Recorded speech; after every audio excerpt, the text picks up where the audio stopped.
लिसानी खेल की सरगर्मी का नाम है दोनों तरफ से फ़ायदा। मकसद 3 हरूफ के इस्तेमाल से सीधी और उल्टी तरतीब से अल्फाज बनाना। हिदायत चंद हरूफ दिए गए हैं जिनका दरमियानी हरूफ गायब है। वहाँ कोई ऐसा मौजू हरूफ लिखिए जिससे दोनों तरफ से पढ़ने पर बामानी अल्फाज बन जाएं।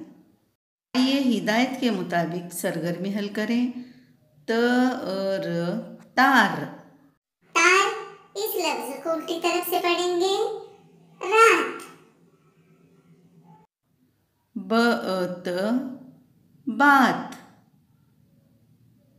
बात इस लफ्ज को उल्टी तरफ से पढ़ेंगे ताब। लोग। लोग को उल्टी तरफ से पढ़ेंगे गोल। लाज। लाज को उल्टा पढ़ेंगे जाल। शाल।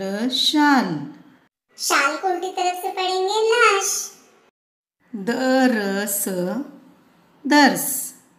दर्स को उल्टी तरफ से पढ़ेंगे सर्द। कोट।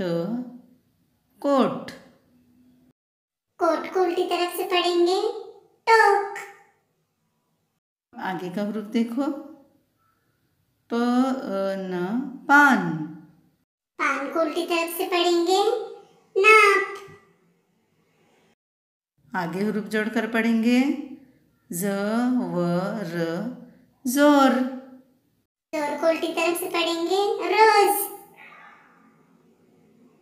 बच्चों, जिस तरह से हमने इस सरगर्मी में उल्टे और सीधे जानिब से बामानी अल्फाज बनाए, आपका याद रहेगा।